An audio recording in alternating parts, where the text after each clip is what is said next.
Hello and welcome, everyone. We're so glad you could join us today. We'll be getting started in just a few minutes. So please take a moment to get comfortable and let us know in the chat who's here. Feel free to share where you're joining us from. We'd love to see the range of places represented today.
Looks like we've got folks from DC joining us, Alaska, Long Beach, California, Seattle, Washington, and we have folks from Berlin, Germany. Welcome. Buenos Aires, Argentina. Welcome, everyone. If you're just now joining us, if you haven't had a chance yet, please find the chat box. Let us know where you're tuning in from. We'd love to hear from you, and we'll be getting started in just 1 minute as folks file in. Boston metro area, Washington State, welcome. Oregon State University, welcome.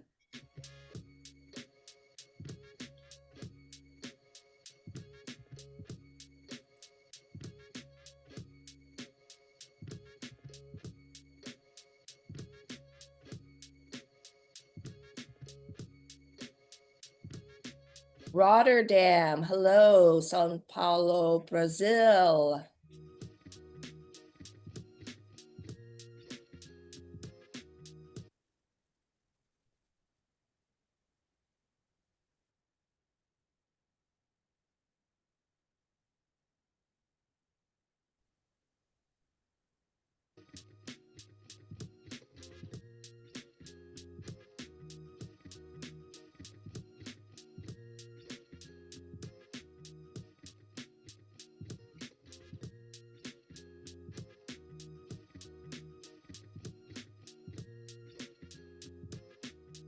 Connecting from London, welcome, Boston.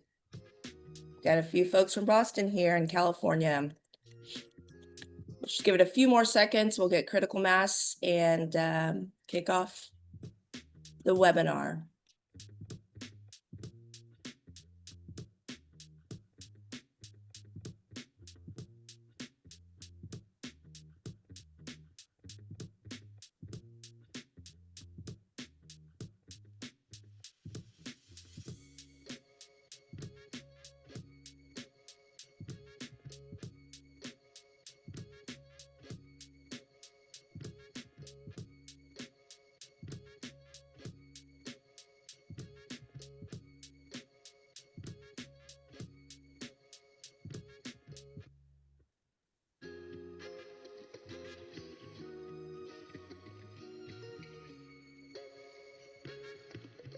Well, good morning, everyone. Welcome to Pacific Environment's hosted webinar.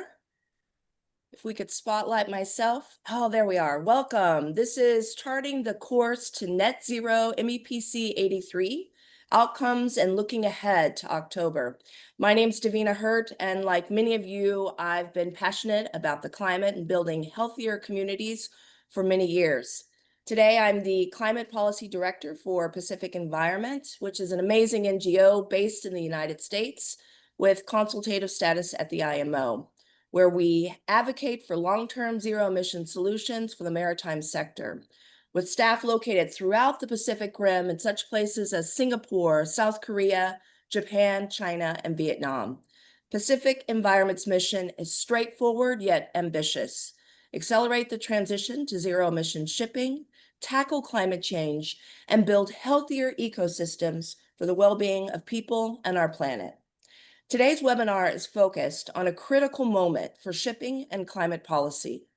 We'll be reflecting on the outcomes from the IMO's Marine Environment Protection Committee meeting this past April, MEPC 83, and we'll also look ahead to October when further key decisions will be made.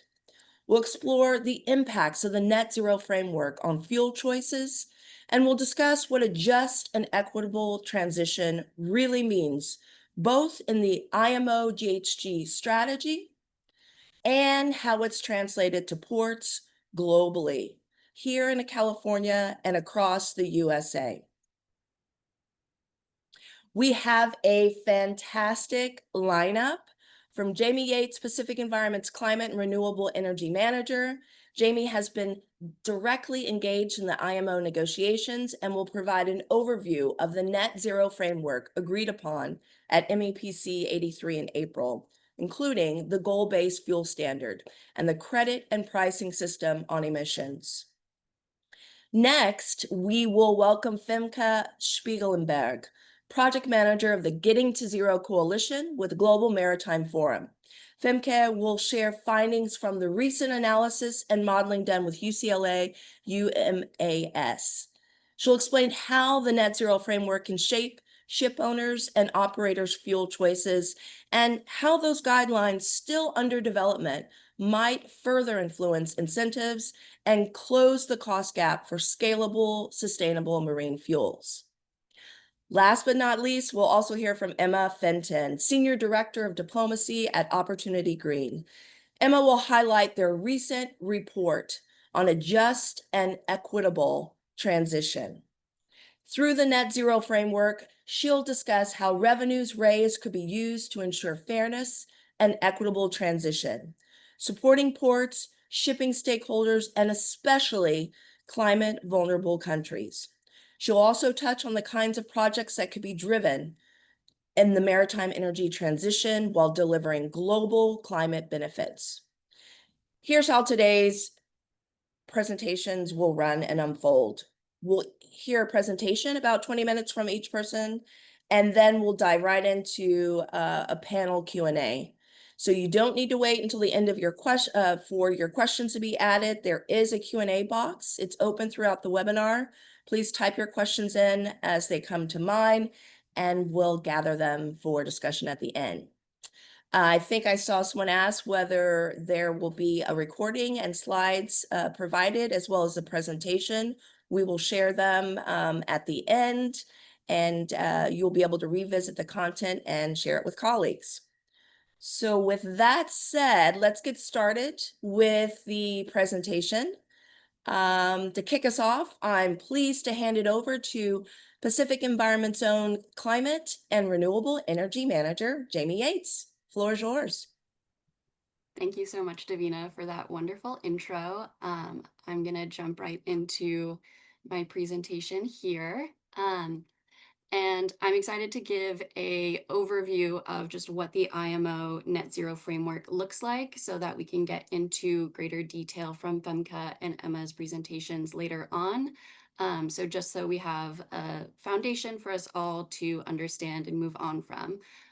So hoping to give everybody a comprehensive basic understanding of what came out of MEPC 83 and understanding the implications for the fuel energy transition, as well as what the net zero fund and just an equitable transition could look like with those revenues collected. So just to start off and give sort of a history of how we've gotten to this point post MEPC 83 and looking into MEPC's extraordinary session in October. This is an overview of the history of greenhouse gas climate action at the IMO. And we started off with focusing on a greenhouse gas strategy in 2018 was the initial one adopted by the IMO that aimed for a reduced emissions by at least 50% by 2050, which was not as ambitious as we would want it to be. And so that strategy had a revision and review baked into it for an updated strategy to be adopted by 2023. And so that comes to the revision and updated greenhouse gas strategy that was adopted in 2023 at MEPC 80, where we were able to achieve an increased ambition of reaching net zero greenhouse gas emissions by or around, i.e., close to 2050. And so with that, the net zero framework came out of that and also has the two pillars of effectively promoting the energy transition of shipping, as well as contributing to a level playing field and a just and equitable transition. So that's where we get the language that points to exactly the goals that the IMO is trying to achieve with this net zero framework. And this framework is the legally binding global regulations that will be the enforcement of this revised strategy. So you can see the just amount of work and discussions, negotiations from all member states across the IMO have gone into this. It's been just an incredible amount of work and long days and long evenings as well. So we are excited that this momentous achievement has happened, but also looking for ways to further increase the ambition. So with that, just to provide an overview briefly before we get into more details, this is focused on two specific elements, the technical element and the economic element of the net zero framework. The technical element is what has come into as a global fuel standard, or a GFS. And so that sets increasingly stringent fuel greenhouse gas intensity limits over the years, and also is a two-tier or two-threshold system that came out of MEPC 83.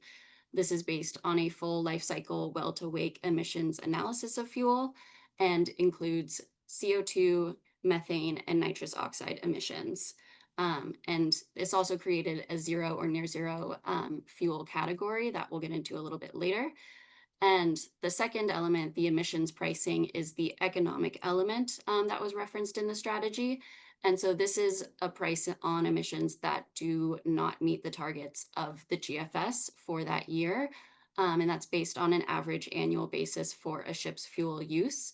These fees will be collected in the IMO's Net Zero Fund for disbursement towards the IMO's greenhouse gas strategy goals. And this will also be where the reward for the zero and near zero fuels comes from that fund. So this is just a much more detailed graphic to get a better understanding of these targets and this two-tier or two-threshold GFS system. Just some other notes that this is based on global international routes. So this excludes any routes that are just domestic within one country's nautical area, and only applies to vessels greater than 5,000 gross tonnage. So smaller ones are excluded. With the timeline that is implemented through the net zero framework and strategy, 2028 will be the first calendar year that ships will be collecting this data and be reporting their emissions through the system. But then really looking specifically at this two-tier GFS, you can see the targets and this baseline of where we're starting at in the graphic. The baseline is set at 93.3 grams per CO2 equivalent per megajoule, and that's going to be the unit that carries over and is important for all of the fuel analysis that's conducted, as well as evaluating how they meet these targets over the next few years. So we start off with a reduction of 4% for this base tier, and we have the base compliance targets that are sort of, I would say, the minimum amount of emissions reductions that the IMO has set for that year. So that's going to be the higher area between the red and the yellow sections. And then this is the direct compliance target of 17% reduction, and that falls between the yellow and the green areas. And so you can see the IMO has sort of set this base reduction of what is the bare minimum in terms of reducing emissions, but then also a direct compliance target for each year that is in effect what they are truly aiming for in terms of ships reducing their emissions. So you have these three categories of the green, the yellow, and the red areas where ships can fall based on their average annual emissions intensity from the fuel used. and the red and the yellow areas will be assessed fees for those non-compliant emissions. And we can get into just further details here. This explains it a bit more. That red tier is the base compliant or non-compliant ships. If ships have not met even the base compliant targets or the direct compliance targets, all of those emissions in the yellow and the red areas will be assessed fees. And then direct compliance, if ships fall into that yellow area, they will only be assessed fees on the emissions in that yellow area of theirs. Ships that surpass the direct compliance targets, i.e., they are over compliant in terms of the fuels and the average emissions intensity that they've used, and they fall into the green area, and those are where they will start to generate surplus units. And I'll get into that detail a bit more. But you can see just the important part of this slide is that 3 categories across where ships can fall in an average year. And just to give some context, this is not very specific, and I would not want to be directly cited or quoted on these exact values, but I'm trying to give a range of where we see generally the types of categories of fuels fall within these emissions intensities. So you can see up at the top, we have conventional fuels. That's your high sulfur fuel oil, very low sulfur fuel oil, marine gas oil, distillates. They're all going to be concentrated around that baseline, around 90 grams per megajoule. And then you have LNG that falls a little bit lower than that in the high 70s to low 80s range. This is all very dependent on details that are going to be decided in the life cycle analysis guidelines that are still in discussions and have yet to be finalized. And so the details in terms of emission, average specific emissions factors, as well as methane slip, indirect land usage, all of those details have yet to be factored into this. And those will have a key impact on where the fuels then fall in this graph. But then you can also see biofuels, just B50 as a general average point and how that looks in comparison to the targets, as well as the green hydrogen-derived e-fuels that are powered by renewable energy. Those are going to be at the very bottom. And then, of course, based on a number of factors across many fuel pathways, you can have different values across this whole spectrum. But this is just to give an overview of that. And so this is then touching back on and getting into that detail on those ships that fall into these 3 categories. So just starting in the green category with over-compliant ships, if you surpass the emissions reduction targets for that year, that ship will then generate surplus units, is what they're called. Or if you're familiar with California's LCFS system, it would be similar to credits in that. So they will generate surplus units based on each unit of over emissions or emissions that are over reduced based on the target. These surplus units, or SUs as they're commonly acronymed, are valid for 2 years of banking and then can also be held and used for compliance within a pool of vessels or later on sold. But we'll get into that a little later on this slide. Ships in the tier 1 of direct compliance, they will need to account or pay for those emissions in that yellow area that are above that direct compliance target. And so currently, the only pathway that it's possible to pay or account for those emissions is to pay for a tier 1 remedial unit, or a deficit in the LCFS language. And those tier 1 remedial units, or RUs, are priced at $100 a ton of those emissions.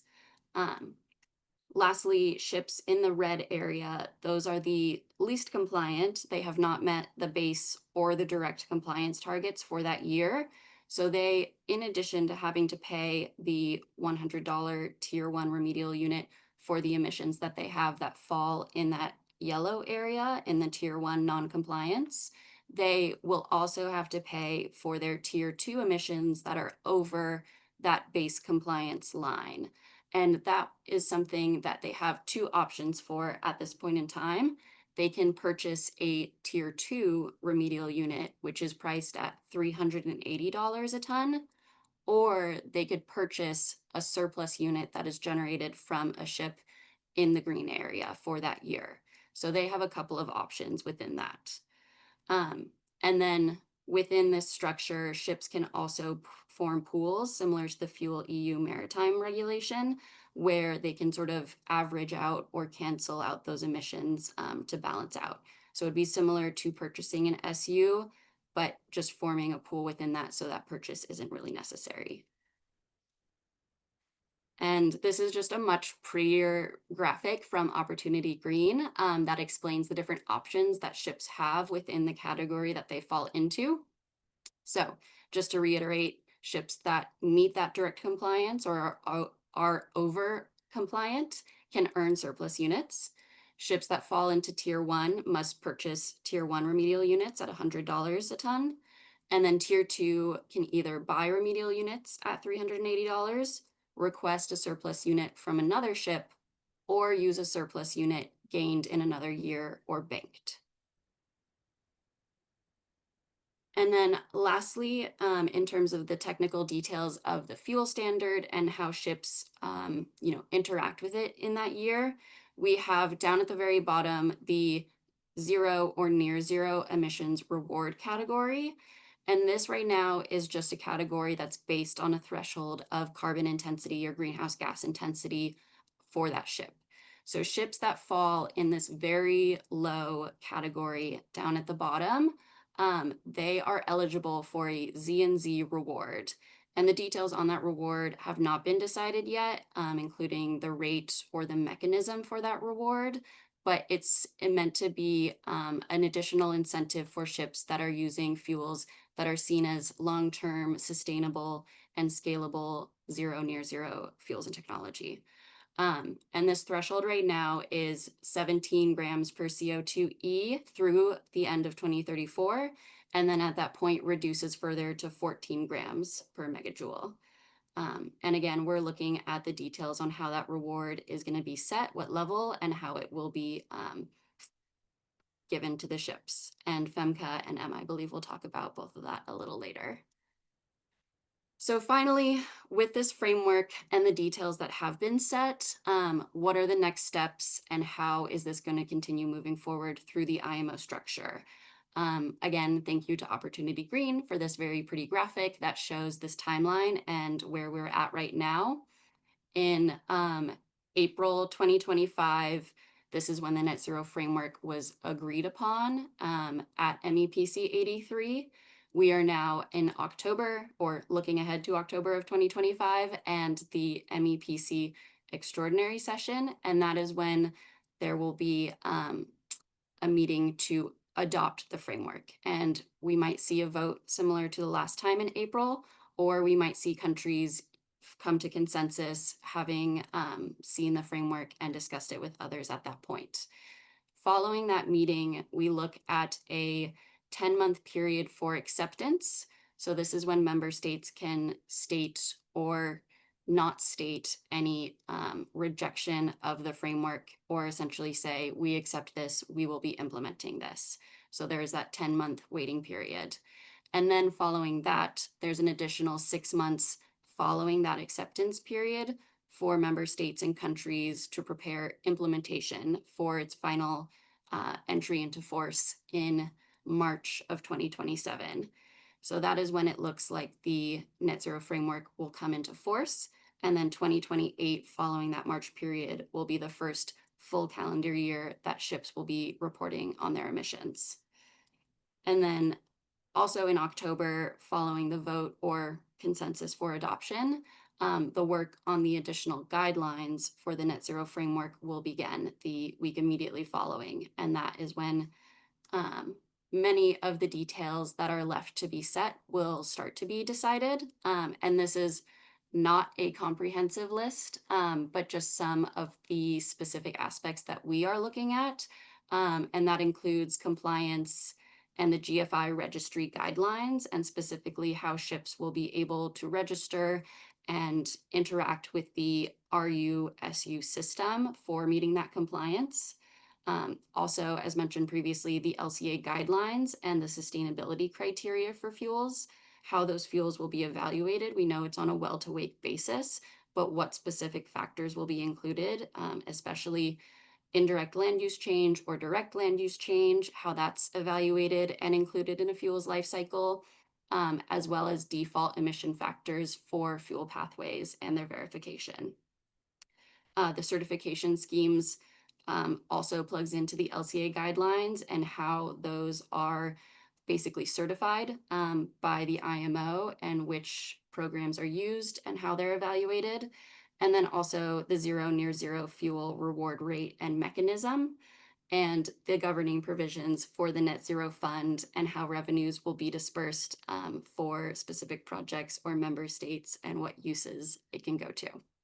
So with that, I hope I was able to give a comprehensive overview and look forward to any questions that people may have at the end. And I'll pass it back to Davina now. Thank you, Jamie. Thank you very much for that background. Thank you, Jamie. Let's now transition to our next speaker. I'm delighted to make space for Femke. Welcome, Femke. Great, thank you so much. Let me just share my screen.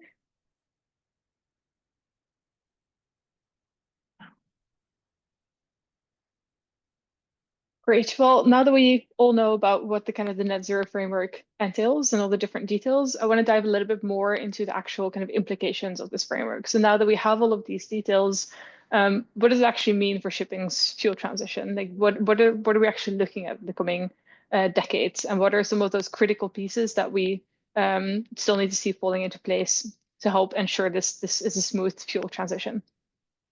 So to kind of start off, I just want to kind of zoom out a little bit and look at the kind of the transition as a whole, because the transition is going to be very likely a mix of different fuels. We have conventional vessels. We already have some dual fuel methanol vessels that are coming on the water soon.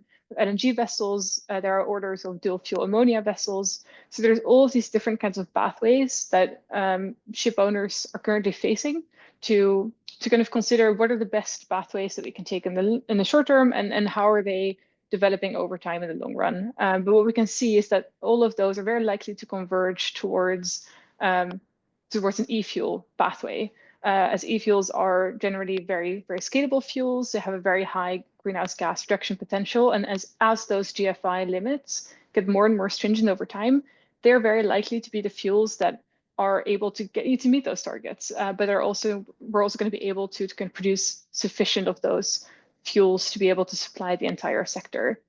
And so ship owners face a lot of questions right now. What kind of fuels get me that scalability? What kind of fuels give me certain reduction potentials? What are their cost competitiveness? And how can we hedge against different kind of price feedstock risks? And what are availabilities of these fuels? Where can we even bunker them? What is the actual the value of my ship and the residual value if I want to sell it later on? And what are potential design changes that we need to our vessels? So a lot of different questions in relation to these different pathways. And also because these pathways aren't linear pathways, right? It's not about necessarily kind of picking one and sticking out with that pathway for the rest of your kind of transition, but it's rather around kind of, what pathway fits right now and how can I shift to a different pathway later on. So just before kind of diving into the framework, just to kind of highlight that there is going to be a very likely mix of fuels.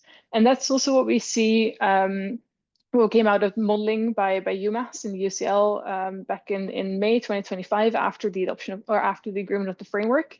They did modeling based on the total cost of ownership of these different fuels and technologies. So that includes kind of your operational cost, your capital expenditure, and what came out of that modeling was this graph really showing that the framework as we have it today, so just basically kind of not taking into account the rewards, not taking into account any changes, just purely kind of the framework as we have it today will give us a transition to those kind of long-term e-fuels in the long run.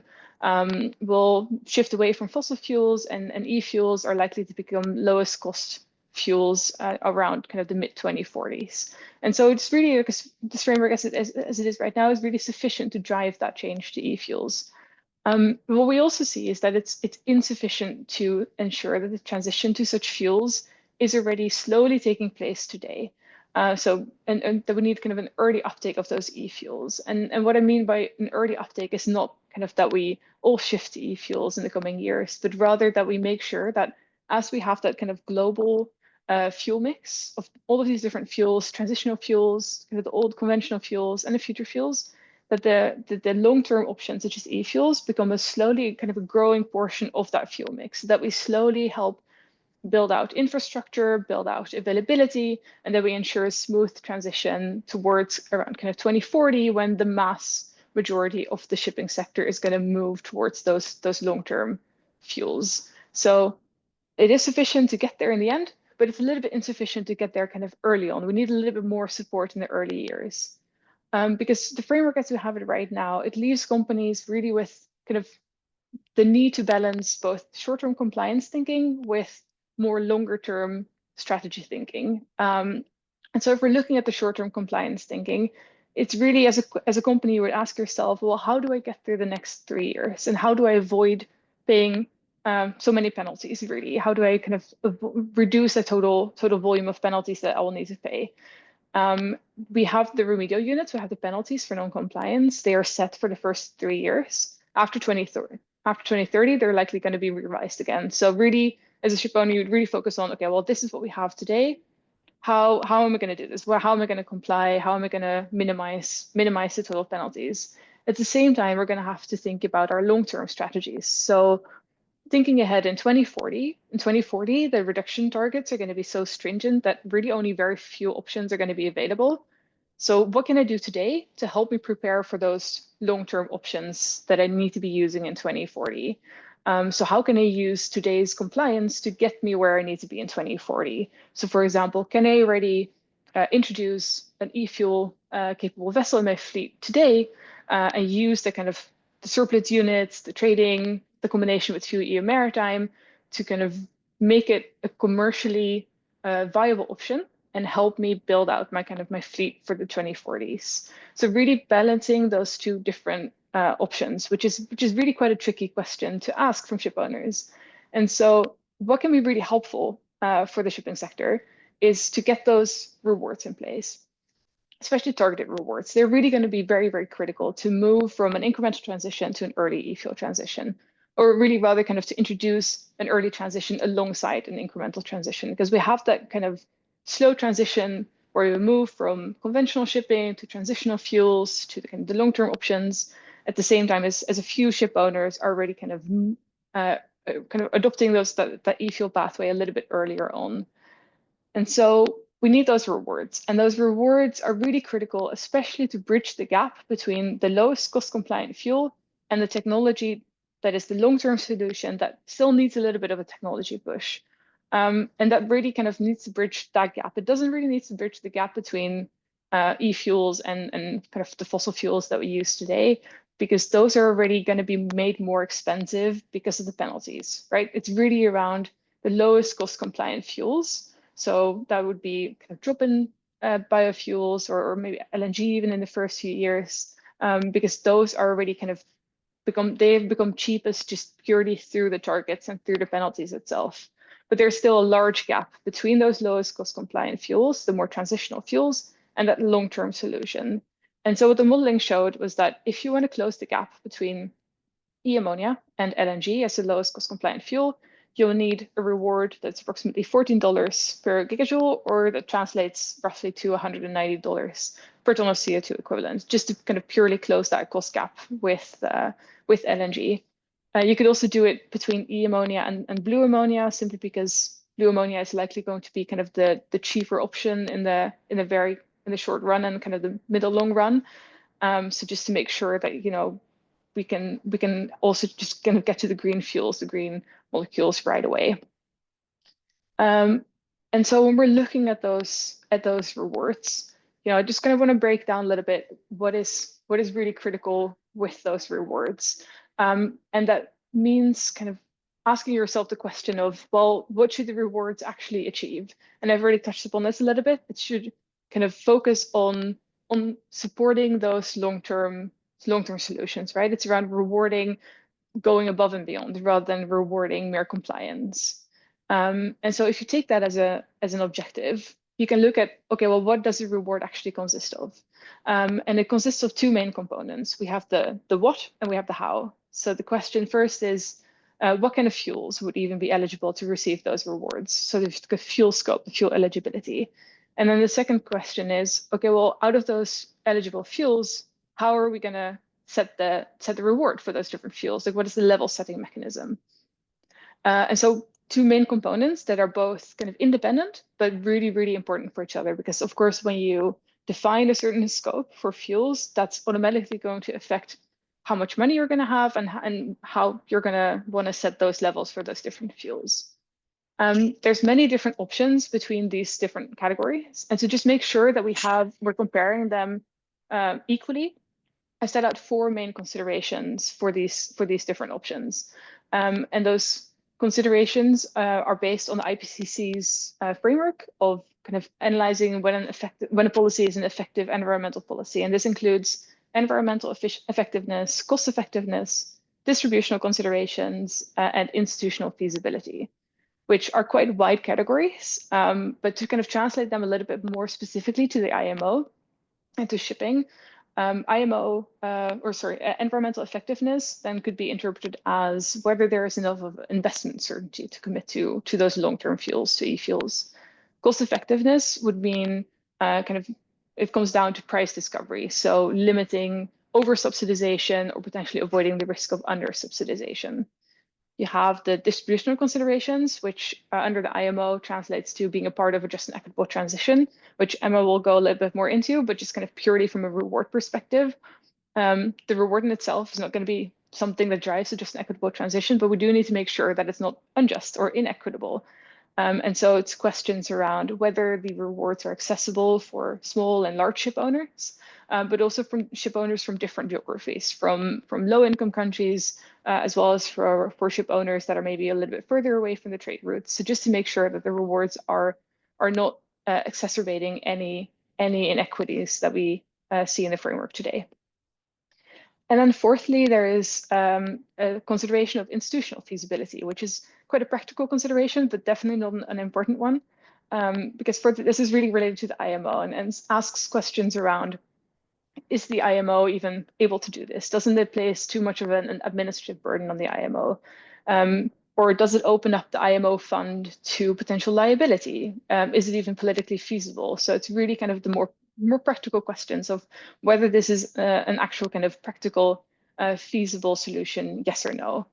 And so these considerations really can help us kind of compare these different options that we have on the table and understand kind of how do these different reward mechanisms and these different details help us drive that transition going forward and help us kind of change that pathway that we see that the net zero framework has created already, and how can we support that a little bit more through the rewards. And so starting with the first bucket, which is the fuel eligibility, and it's a little bit of a confusing slide, but I'll talk through it. So this is really a question of what kind of fuels are you going to be able to allow to receive those rewards. And there are two ways, really, kind of two main buckets to decide on the scope of those fuels. You have the technology-centric ones, and you have the kind of the emission-centric approach. So starting with the technology-centric approach, it focuses on the production pathway, or the feedstock. So it's really kind of deciding which fuels are in, which fuels are out, just purely based on how they're produced and what kind of feedstock they use. And there's different options within this approach of a technology-centric approach. So we already have that Z&Z threshold, right, as Jamie already explained. So this leaves us really roughly kind of with, this is kind of a bit of a nuanced figure, but just to kind of say roughly, like it leaves us with two main options for the long run. We have the e-fuels, we have the biofuels. So those are the two fuels that potentially could be receiving a reward under the Z&Z threshold.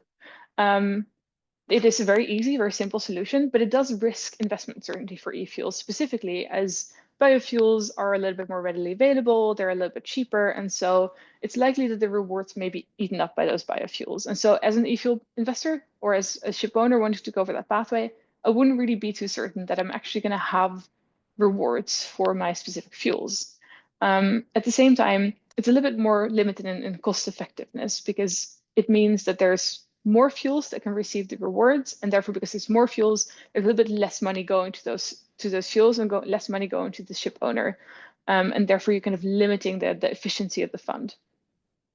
The next option would be to break off e-fuels as a group. So just really kind of specify the eligible fuels based on your fuel or your production pathway. So only rewarding e-fuels then specifically.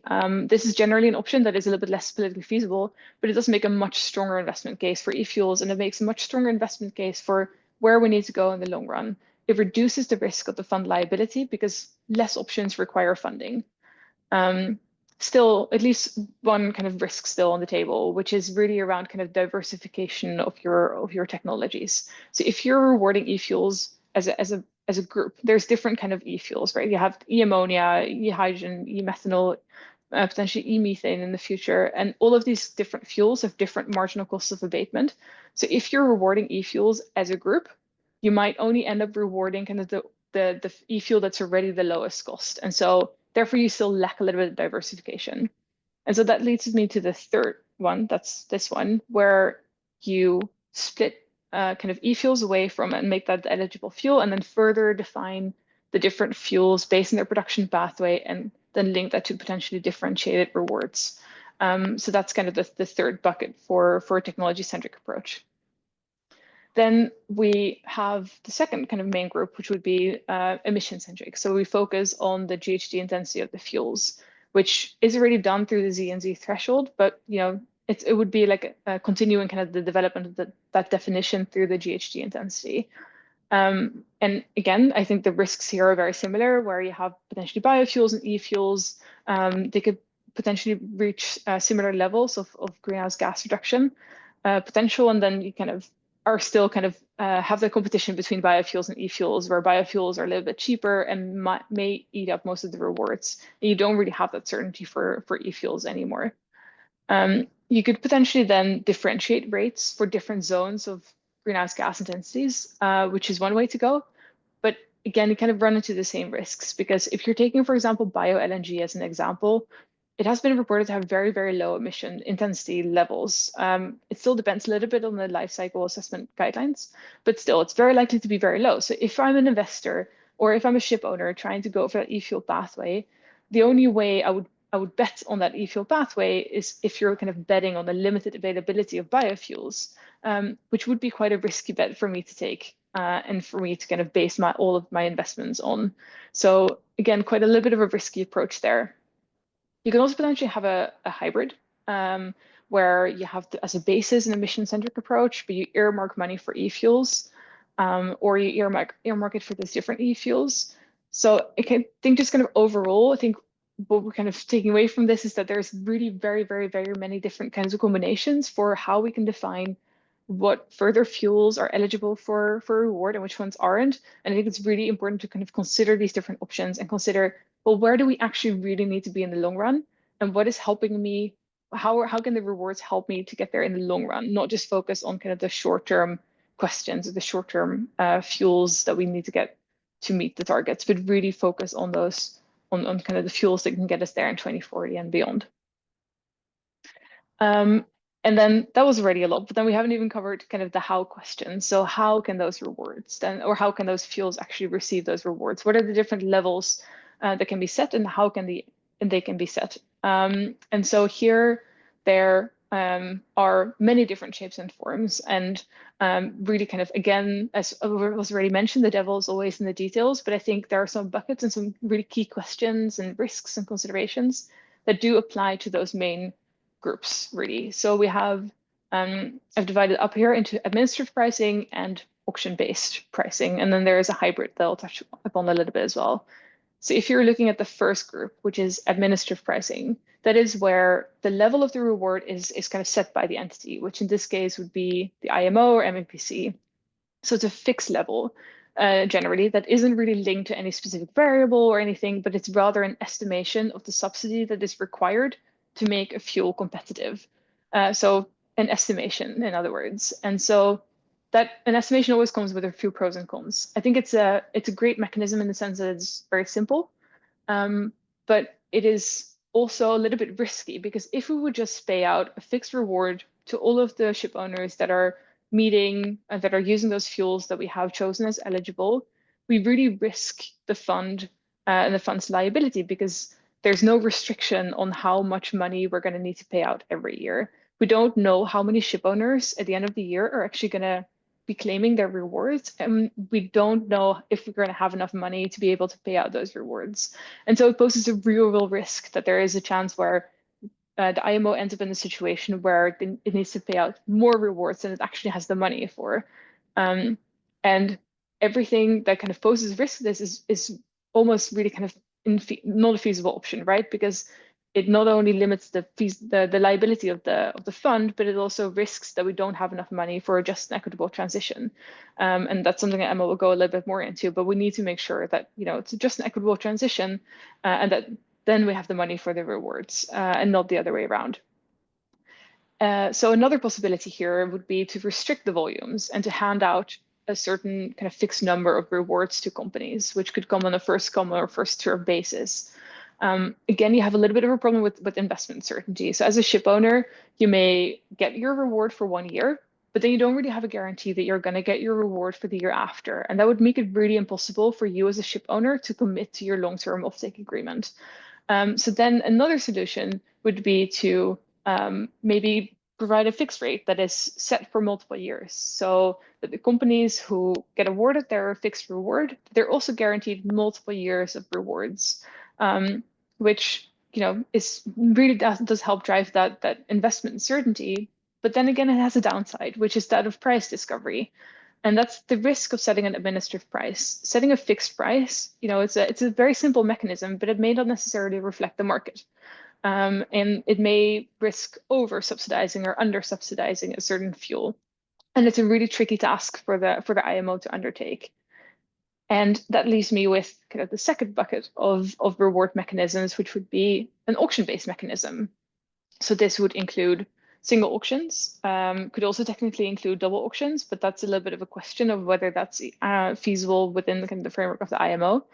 But in any case, auctions as a mechanism, it can allow for restricting funds, right? Because you can set your total volume that is available for an auction, and therefore you ensure the sustainability of the fund. It can also help you with that investment certainty, because you can set an auction and you can give it out for multiple years. If you have it for 1 year, you have the same problem. But if you set an auction and you kind of guarantee your reward for multiple years, you allow ship owners to help sign those long-term offtake agreements that are needed to reach e-fuel production.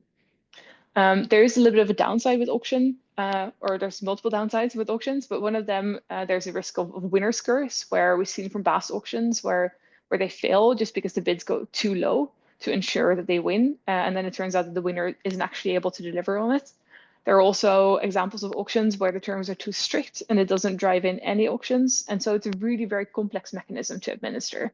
And it's likely also a little bit more complex for smaller ship owners and ship owners from lower income countries to participate in, because it's a very kind of heavy mechanism to understand, and to be able to kind of understand the mechanisms and be able to bid for competitive prices. And then finally, there's also potentially a hybrid version, which comes in the shape of a contract for difference, which is almost either similar to administrative pricing or even auction-based pricing, but it's linked to an exogenous variable. So it would be the reference fuel. So a reference fuel would be that you link it to say LNG, and that's the reference fuel, and then you have a strike price of your fuel that you're targeting, so say e-fuels. And then the IMO pays out the difference between that price that is set for e-fuels and the reference price of, say, LNG, which could be then the strike price could be set by the IMO, or again, it could be through an auction, which is supporting, again, the price discovery. But again, you have a downside of that, because the reference price cannot be controlled. It's a fluctuating price. You cannot really control how much the IMO will be spending each year on rewards. And again, here you risk potentially having to overspend or having to spend money on rewards that the IMO potentially doesn't really have in its fund. So that was really quite a lot, but not all the details are equally important, but rather to kind of showcase that, you know, we have a transition that is kind of set by the net zero framework. We'll get there in the end, But the reward and the reward mechanism is really, really critical for us to make sure that we don't wait too late with those investments in e-fuels, but to help them become a growing portion already today, and then having them become a growing, like an even bigger growing portion over time. And there's really, really important considerations for us to take when we're looking at the rewards. And what I'm hoping really from the coming few weeks and from the few months when we're heading into the negotiations is that we take time to understand all of those different options that we have on the table, that we make sure that we have asked ourselves all the questions, that we understand the pros and cons before we really kind of dive into specific mechanisms and specific details, but rather to make sure that we have actually talked about it and understand, you know, what are some risks and what are some opportunities going ahead. So that was it for me on kind of the net zero framework and the implications on the fuel transition side. Thank you, Femke, for that insightful presentation. You know, the fuel modeling really highlights both the opportunities and the challenges in this transition. It's clear that while certain fuels are emerging as likely winners, we'll need strong policy signals and market incentives to truly scale up production of e-fuels and close the cost gap. So building on that presentation, let's hand it over to Emma. Thanks so much, and thank you very much for having me at this amazing event. I'm very grateful. It's a real privilege, although not going last after two such competent speakers. So thank you for that as well. So as Jamie and Femke already brilliantly outlined, there's a lot still up in the air, and there's a lot that we still need to achieve through the IMO net zero framework.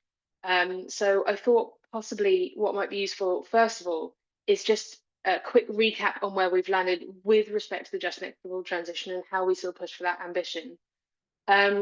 So basically, where has this come from? The IMO's own 2023 strategy set two really important overarching objectives. The first, from a climate perspective, absolutely essential, get to net zero at or by 2050. And the second, and fundamentally no less important objective, is to achieve this through a just and equitable transition of the shipping sector.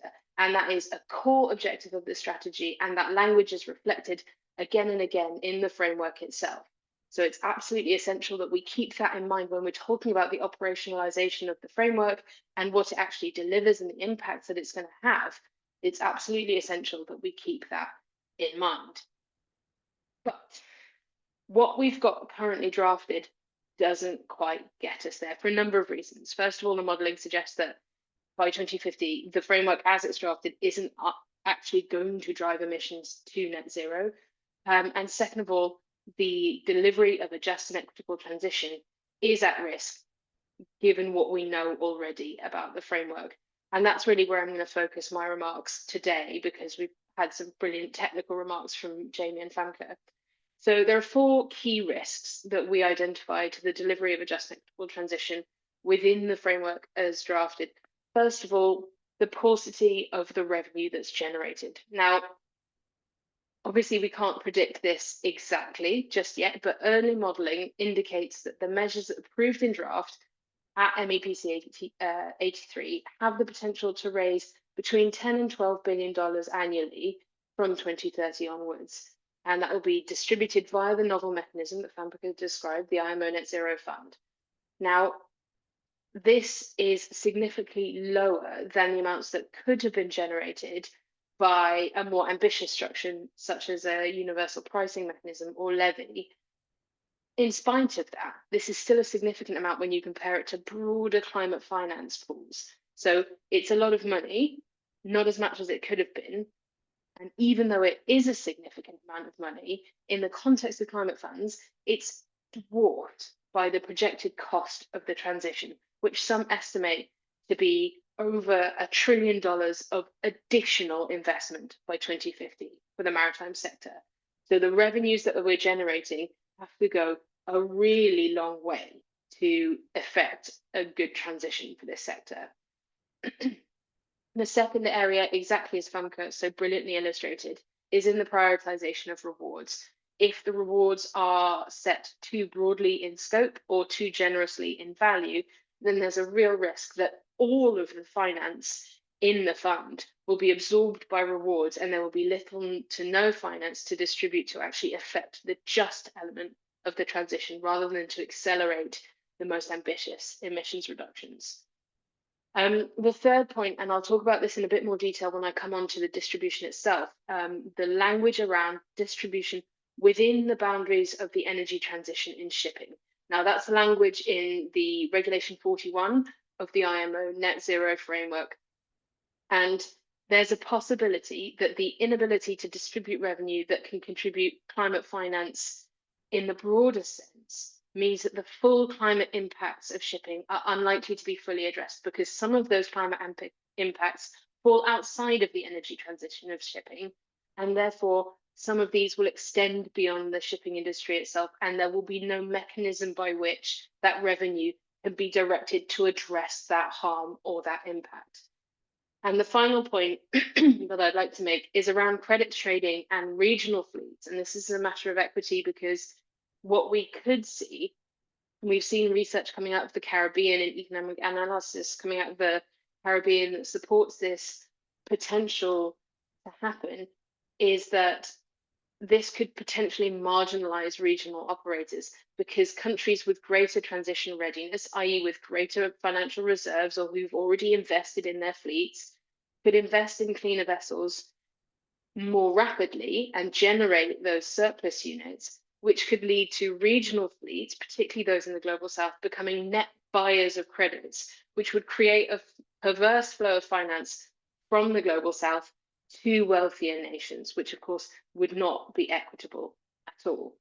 So given those risks, where are the areas for ambition within the framework? What can we do to address those risks? And there are kind of 4 key areas that I'm going to talk through in some detail, where we've identified that a push for ambition, once the framework has been adopted, can help to cement the just elements of the transition. So first of all, the fuel intensity factors. Now, you've heard exactly how these operate and what they mean from Jamie and Femke. But what you may not have realized is that currently those fuel intensity factors are only set to 2035 and currently don't put us on a trajectory to reach net zero by 2050. The future sort of 2036 to 2040 targets are due to be determined in January 2032. So there's an opportunity there to craft targets that are aggressively ambitious. And that means we could both get the sector back on course to achieve net zero by 2050, and crucially also continue to raise revenue to fund that transition. The next element I'd like to talk about, and you've heard again from Jamie about the vessel sizes in scope of the framework, is that vessels between 400 and 5,000 gross tonnage are currently not in scope of the framework. Now, if we bring these vessels in scope, not only will that bring more of the sector's emissions in scope, because these vessels contribute significantly to annual emissions from the shipping sector, but so not only could we bring more emissions in scope, thereby accelerating decarbonisation, it will also contribute to raising additional revenue. These are 2 core functions in order to deliver that just net transition. The third area is around the uptake of the lowest emission zero and near zero fuels. Now, Femke has brilliantly articulated this. I don't need to go into detail, but the use of reward mechanisms to promote the uptake of zero emission fuels and technology has implications for a just transition in 2 ways. Firstly, you can use those guidelines to ensure that only truly net zero fuels and technologies are eligible for any such reward, and there's no perverse incentive to promote false solutions like LNG. And secondly, you can ensure through the structure of the reward that they don't absorb all of the revenue that's distributed. I'm going to come on to more revenue distribution a little bit later. And then finally, specifically around the LCA guidelines and biofuels, currently, these are under development. They'll be negotiated once the framework is adopted, and we'll start seeing a work plan for their negotiation come in the week immediately following the likely vote for adoption. And what these will do is help to ensure that the sustainability criteria associated with fuels and the equity associated with any fuels that are eligible to meet compliance bear in mind that just transition and that ambitious push to drive the sector's emissions all the way to net zero. And then finally, I'm sorry for the slide, it's awful, it's horrible, there's too much text on it, but the reason I've got it all there is because it's an important snapshot of currently where the revenue can go as dictated by the framework. And this is especially important to achieve, as I said, one of the two overarching objectives of the original 2023 strategy, and that is the just and equitable transition. And this, in particular, this element of the framework is especially important for colleagues who work subnationally, for colleagues who may work for port authorities, because some of these this marine infrastructure is explicitly highlighted in the text in this section as essential use for the distribution of revenues. Now, there's a lot of words on this slide here, so I'm going to pull some phrases in particular and talk through some of the implications. As I've said before, the modelling we've seen so far suggests that the revenue is going to be limited, and it will be available for allocation to a range of goals shown on the slide here. But how this revenue is distributed and the proportion that is given to each use will help to determine whether or not we get that just and equitable transition. So you'll see that the text is ambiguous in some places. So the phrase within the boundaries of the energy transition in shipping, now that is not yet defined. I think it's open to interpretation, but that presents an opportunity because it means it could broaden the scope of where the revenue could be distributed. And ultimately, as I say, that clarity will come through the guidelines that are to be negotiated post the adoption of the framework. So focusing now on shipping, ports and the maritime workforce, obviously this is very important for port authorities, for subnational governments. Prior to the approval of the framework, there was a general agreement that funding should be used to achieve the just and equitable decarbonisation of the industry with explicit focus on SIDS, small island developing states and least developed countries. And that's reflected in several paragraphs of this regulation. It's important to note that, again, ports could absorb a huge amount of that revenue. There's a huge transition need for investment in maritime infrastructure. And that's why it's so important to be very, very clear about what could be eligible under each of these use cases. You'll see reference to addressing disproportionate negative impacts on states. And that's a really specific criterion for the IMO by which it will be evaluated. And the importance of that is because that slightly broadens the scope again. So a lot of the discussion in negotiations was, for example, around food security and how for a low value, high bulk commodity like food, a marginal increase in transport costs could precipitate a large increase in food costs, which has food security implications. Now, those impacts are not felt, and they are not felt within the boundaries of the energy transition in shipping. Food security is not an energy transition issue, it's not a maritime issue, but because they are felt and because those disproportionate negative impacts have been explicitly articulated in this regulation text, it means there's an opportunity to ensure that that consideration of justice, that consideration of equity, particularly for vulnerable communities, is central to how the revenue is distributed. And I think that flexibility and that ability to have slightly more open discussions is absolutely essential for the future negotiations at the IMO on this particular issue. And in the context of shipping, it's important to consider the following three principles in terms of justice and equity. Firstly, there are historically unequal contributions to the climate crisis, both from the shipping sector and globally. Secondly, there is disproportionately high climate mitigation and adaptation costs for small island developing states and least developed countries. And thirdly, high greenhouse gas emissions from rich countries who also rely on emissions from poorer countries to support their lifestyle. So that offshoring of emissions creates an equity issue as well. And those are all central to the discussions of justice. So we could summarize that to achieve a just and equitable transition is to ensure that small island developing states and least developed countries are not disproportionately burdened by the costs nor impacts of the energy transition in shipping, and that no country is left behind. And the modelling we've seen so far suggests that this could be achieved if we define our terms really carefully. So that was a super quick counter through, because I'm conscious we may have a lot of questions. That's kind of how and where we can keep pushing for ambition within the net zero framework, and what it is to achieve a just transition within that text itself.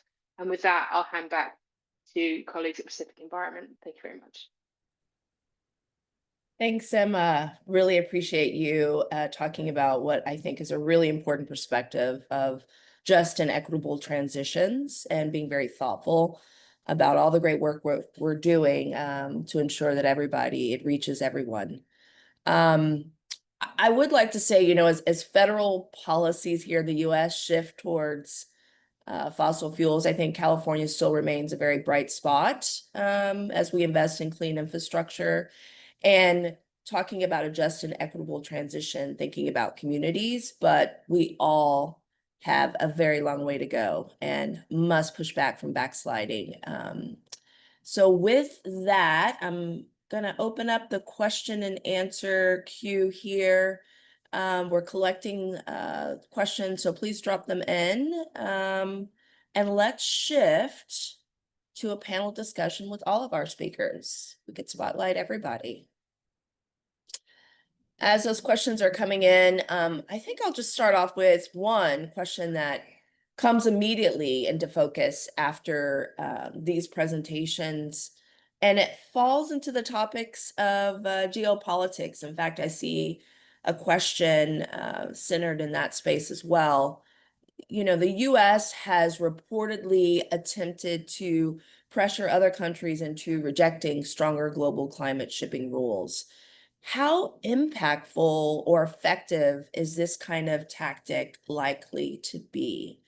And I just remind folks that there's a range of people in our audience, some who are just learning of the net zero framework, and others who are OGs that have been working on this, you know, day in and day out. So keep that in mind, and I will hand it over to Femke maybe to kick us off, and let's go around the room to what folks are thinking. Yeah, so I mean, we're very optimistic. I think that's the main thing. I think we've really support this framework. We've heard a lot of countries supporting the framework as well, and so naturally, you know, it's a worry. I don't think necessarily we should be betting our life savings on it, but we're incredibly optimistic.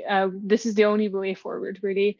Without this framework, it's likely going to set us back, not just kind of the time that we need until the next framework, but kind of ×3 that, because all of the investments that we currently have on the table that we are waiting to kind of reach FID, to reach final investment decisions, they are not going to just be stalled until the next one. They're going to all top over, and we're going to have to start from scratch again. And so I think a lot of countries realize that and understand that. And so we have absolutely no reason to be pessimistic. And so we really very much look forward to the adoption in a couple of weeks from now. Thanks for that. Emma, what are you thinking in London? So a great question, and obviously very politic at the moment. I think if we take a step back to April, because that's where some of this concern was really precipitated. If we look at how the US approached the negotiations in April, they withdrew, and that's kind of common to their approach to multilateralism in the early part of this year.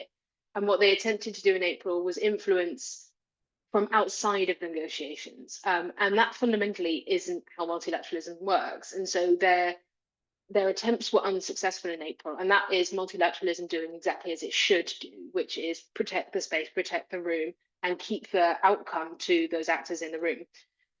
What we're seeing for October is the US re-engage in the multilateral process. There are very genuine concerns from countries about the diplomatic threats that have been made from the US. Nevertheless, exactly as Femke said, what we're hoping is that we see that same spirit of global solidarity and that same spirit of climate ambition come through for the October negotiations. And we've had so many countries make representations, whether it's Germany on behalf of the EU or Panama and others, state very clearly their intent is to get this net zero framework over the line and land it as a historic agreement that it has the potential to be.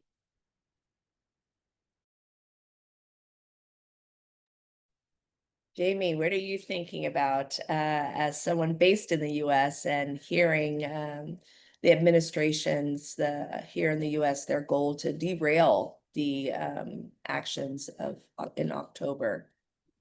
Yeah, I mean, I have to say I'm not particularly surprised by their actions. We did see this in April, as Emma mentioned, and they removed themselves from the room. They lost, I think, a lot of influence and ability by doing that and have realized that. But we have already been through this process in April during that meeting, and we still had a lot of concerns and objections from countries that remained in the room, not particularly surprising, Saudi Arabia and other, I would say, petro states and oil majors. And this has just been going back to, my very first slide on the presentation, so many years in the making, and so much investment has gone into this of work and negotiation and long days and long nights. And I think, especially as Femke mentioned as well, this is something that the industry wants. People want certainty. People want to be able to make these decisions and investments and know what's coming. And even though we at Pacific Environment want to see more ambition from this framework, we are also optimistic and excited to see it adopted in October and to have everybody really be able to take that critical next step in this very long process and road that is still ahead of us. So I think we're going to be hearing more noise from the US going and getting closer to the October meetings. But I think, as Emma mentioned, just multilateral diplomacy, like there have been so many alliances and bonds formed during this process, and the US has really, I think, just removed themselves and lost a lot of influence in that fact. So the noise isn't going to necessarily translate to the impact that we feel, and that's what we're sort of expecting to see. Thank you. I agree with all of you. There was a great question that came in a little bit focused on fuel and technology, and there's a curiosity to maybe dig more into the role biofuels may or should play in this transition. And if folks could talk about maybe some of the key risks, what is the political landscape for balancing e-fuel promotion against biofuel deployment? I think there is a true risk to lock in these transitional fuels rather than move directly to zero emission options. So let's talk about the success that we can create in focusing on e-fuels. And I see a lot of nodding by Emma, so I will hand it over to them. Thank you. I mean, obviously, as the not fuel expert on the call, that would defer to the better understanding from Femke. But I think there's a couple of things in the first instance. How you design your policy mechanism really dictates where those stranded assets are at play, and the ratchet ability for us to set those GFI thresholds. If we are clear and quick about when we set them, will dictate whether or not over that time horizon investment in biofuels is economically credible. So I think how we set the thresholds and what we're clear about in terms of the use of rewards, especially exactly as Femke said in her presentation, that could send a very clear signal to market that yes, this might be a transition fuel because they exist and they're drop-in fuels, so it's relatively straightforward. But if you're thinking about bringing a project online and on stream and getting to FID, then maybe you'd think twice based on the level of reward set and what those GFI thresholds end up being post 2035. I think the second thing to consider for biofuels in particular is they are in their nature a lot harder to evaluate in terms of their impacts. And we see this in particular around the nitrogen cycle. And I'm not going to get all organic chemistry on you guys because that's not the point of this call. But there are series of considerations around the nitrogen cycle which have human health impacts, but also ecosystem impacts that we haven't quite yet figured out how to either measure or monitor and react to. And in the absence of really watertight regulation of those reactive nitrogen species, biofuels pose a greater risk because once you do some of that harm, you can't take it back. So I think one of the biggest risks of biofuels is if we allow their widespread deployment in the absence of effective regulation, the damage that could be done that we know is possible, not necessarily inevitable, but certainly possible, will be irreversible. So for me, those are the kind of the two main things at play. You are a fuel expert, see, Emma? And so is Femke. So I'll hand it over to her, some of her thoughts. What are you thinking about with this topic and some of the questions? Great. Well, many thoughts. I'm going to try and sort them through while speaking, so bear with me. But I'm going to try and avoid kind of a repetition from everything that Emma has already touched upon. I think there is, I think I would like to kind of divide it into like short term and long term. And I think that's really kind of, for me, the really helpful way to look at fuels, right? To look at their time perspective, to look at time and to look at cost. So if we're starting with just purely the time perspective, in the short run, there's going to be a role for biofuels. That's already kind of set up by the framework, because as you're looking at the framework right now, the GFI targets, the only way that many companies are looking to kind of reach their targets is by using drop-in biofuels to reach kind of that baseline and then to pay the penalty until direct compliance line. So how industry is looking, and I'm speaking from kind of an industry perspective, how industry is looking at the fuel shift, there's going to be a role for biofuels just because they are more readily available, they are cheaper. But then we're looking at the long term, and that's where biofuels get incredibly tricky, because then you're going to have to factor in price, you're going to have to factor in feedstock availability, you're going to have to factor in all of those kind of unforeseen consequences that Emma already touched upon, like land use change and indirect and direct land use change. And there's going to be so many questions that, we could barely know the price of something as stable and as well used as heavy fuel oil, the price of it, what it is today, 5 years ago. If we would have asked ourselves 5 years ago, what's going to be the price of heavy fuel oil 5 years from now, we would have been completely wrong. And it's going to be the same with a lot of those fuels from the future, right? And especially biofuels, it's even trickier because the feedstocks are so constrained. There's going to be massive competition from other sectors. You don't really know how those sectors are going to kind of how the competition from other sectors is going to influence the competition within shipping. We already see after the framework, so many ship owners reach out to fuel producers, to biofuel producers, and ask about their availability. The demand has already surged. And so it's just incredibly unreliable fuel in that sense from the long-term perspective, just because of its scalability constraints. It has great greenhouse gas reduction potential if you're just purely looking at, like, say, for example, bio-LNG, like waste-based biofuels. But really, the scalability is such an incredibly difficult question to answer, and that's going to affect the prices. And as a ship owner, you're always thinking about your risks, and you're always thinking about, how do I reduce myself to risk? And price uncertainty is a massive risk that you have the chance to kind of hedge against already today. And by kind of avoiding that pathway that is exposing yourself to that massive price volatility that we're likely to see in biofuels. Whereas with e-fuels, we're likely expecting kind of the price to actually come down rather than to go up, as we see with biofuels. And so if you're investing in that kind of transition, you're more counting on the prices going down in a different way. And the market, the way the market of e-fuels is kind of, or how it's built right now, is based on long-term offtake agreements. And so by that, you're also avoiding price volatility because you're kind of committing yourself to a certain price. And so for the coming 10 years, likely what you're going to have to pay. So that's just a little bit of a bit of a scattered answer, but just purely thinking from a time and price perspective, there is a role short term. Large part of the industry is already looking at it in the short term, but there's such massive risks that we see in the long term that we need to start thinking about today and need to start kind of managing today, because otherwise we're going to bump into some real issues in the mid to long term. Good points. One other part of this question that is really interesting, is there any real world examples that that this issue has been successfully navigated before? And I know in my mind, I'm thinking a little bit about LCFS, maybe the California perspective. And maybe Jamie, you have some thoughts about how California has dealt with biofuels in this transition.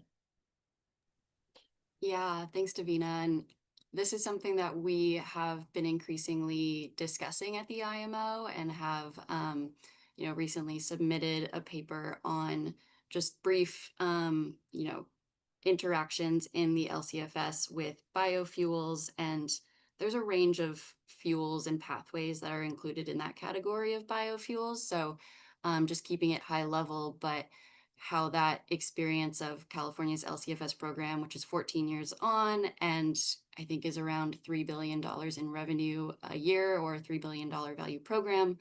There are a lot of lessons to be learned with the IMO, and it is tough because this is going to be a multi-fuel transition. And like Femke, I also think about it in terms of this short-term, long-term time versus investment scale, and how do you evaluate fuels within that matrix.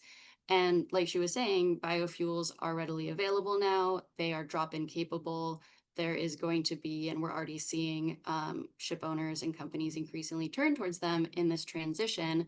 But then the issue is, how do you balance that as you move towards looking towards that long-term investment and fuel choices? And that's something that we've also seen in California's LCFS program of, when do you decrease the investment support for biofuels and really shift that focus to electrification or e-fuels in shipping's case. And that's a really tricky balance to take, because inevitably there's going to be those who invest in biofuels who want the continued support and investment from the program. But as Femke and Emma mentioned, there are so many risks and unknowns with biofuels. Just even the fraud potential of waste-based biofuels that are theoretically a sustainable and somewhat scalable option. That places a lot of importance on the sustainability certification schemes that the IMO is also working on developing. And it almost requires ship owners and these customers to become experts in these fuel pathways to really be able to evaluate and know which ones are truly sustainable, like they say, or might have some issues with fraud and all of the land use change and other environmental impacts that are associated with them. So it is, just in the short-term view, something that we're likely going to see increase in use, but we really need to see the guardrails put in place by that regulation, by the IMO, so that we can really see just a truly sustainable, actually emissions reducing fuel use. Because if we do get into the point of inducing additional biofuel generation and all of the land use change associated with that, it's going to be worse than just continuing to use the conventional fuels that we're already running on. So we're really wanting to avoid all of these unintentional impacts and set this framework up for its long-term success out to 2050. And that's something I know that LCFS in California are also navigating. So hopefully we can stick the landing. Thank you. Thank you all. Kind of going back to the equity and just transition conversation. I'm thinking a little bit about, how do we balance the urgency of climate change and climate targets with the need to protect seafarers and communities dependent on shipping? How do we balance that urgency, Emma? And think about all the different stakeholders that are concerned about the net zero framework and how it impacts them, and how we're all thinking about that as well as we move forward. It's a great question. I think one of the biggest concerns with almost any energy transition is things like workers and workers' rights and associated communities. Global shipping isn't going anywhere. It accounts for how 80% of goods and services are transported around the world, and that's not going anywhere, certainly not overnight, and likely not into the future, with the industry projected to grow, not shrink in the future. So this isn't a question of loss of jobs, it's a question of what those jobs of the future look like, but there will be jobs in shipping. In terms of safety, I think that comes back to exactly the points that Jamie was speaking to around effective regulation, putting those guardrails in place to protect seafarers, port workers, and port communities, because it's not just those working in ports who are affected by their operations. Obviously, ports typically are near population centers as well, so there's a huge consideration there. I think what the IMO Net Zero framework has done very effectively is acknowledge that those distributed impacts must be compensated for. Now, the precise mechanisms by which that's going to happen will be the subject of fierce and furious negotiation for the weeks and days and nights, as Jamie said, to come. But the fact that there are provisions in there, first of all, articulating that the just and equitable transition is an essential outcome of this framework. That's point number one. Second of all, the chapeau paragraph of that regulation acknowledges that finance should be available for adaptation and resilience, and the extent to which that finance could be given into those spaces with regards to the maritime energy transition is really important. And I think the third thing is the specific reference to food security allows for the interpretation of impacts of the energy transition of shipping to be broad enough that we can compensate for them as and where they arise, because there will be some impacts that we can predict that are stable, that will produce short economic shocks that will then be absorbed by the system. And there are some that may arise that are less predictable. And the way that the language of the framework regulation is drafted as it stands provides for that interpretation. And I think that's the best way to protect everyone in the transition, to make sure that no community and no country is left behind. Thank you. And if anybody else wants to jump in, please feel free. I'm looking at the time. I think we have a few minutes. So Jamie, maybe you'll give us a 1 minute check-in, and then we'll see if there are any last remaining thoughts by everybody. Yeah, and I just wanted to note, in terms of the seafarer and workforce training, that's, as Emma mentioned, like been held up as a critical aspect of the just and equitable transition. But I think we're also seeing industry preemptively move towards and prepare for these training of alternative and future fuels, even ahead of the framework adoption and its entry into force. And so we're seeing, a lot of actors in this space are able to sort of foretell and expect which fuels will likely see a greater adoption of. And I think also recognizing that is, potentially going to be an additional business case and investment opportunity and economic opportunity for seafarers that have that training and that ability. So I think there's definitely a balance in terms of the climate urgency, but I think we'll also see sort of an alignment with industry in certain respects of training workforce segments, at least, in preparing for how to interact with these fuels and how to ensure that, everybody remains safe while also protecting the planet. Good points. Femke, 30 seconds. What are you thinking to conclude this webinar? Oh, no pressure. No, No pressure. I'm just really hoping and want to encourage everyone to always think long term and think today, what can I do today that can help me in the future, and not just think about our short-term considerations or short-term kind of profits or short-term kind of needs and wants, but rather where do I need to be in 2040? Where do I need to be in 2050? And what can I already do today to help my company and to help our industry get there? You did it. I hope you heard that. Yes, you did it. Thank you. Thanks a lot. Emma, 20 seconds. What are you thinking? I agree with my Okay. esteemed panelists. No, I think obviously we all have our different priorities. I think the most important thing is to land the framework. I think there was a comment there about that. Let's land the framework because it represents a historic moment of solidarity for IMO member states. And then let's not forget that there's more to be negotiated. Exactly as Femke said, there's more up for grabs. We can still push for that ambition. We can still push for increased revenue. We can still push for a more rapid decarbonisation of the sector, but let's land it first. Excellent. Well, sincere thanks to all of you, Jamie, Femke, Emma, for sharing your expertise. This was a great morning. We really appreciate your thoughtful presentations. Pacific Environment will be on the ground in London in October. So please let us know if you'd like to connect there or anytime for that matter. I believe Emma will be there, and so is Femke. So look out for us. All eyes will be on the IMO come October as we await adoption of the net zero framework and gear up for work on the guidelines, where many questions and the work remain to be done. I once read, we do not need miracles to change the world, we only need each other. And so together, I'm looking forward to working with all of you.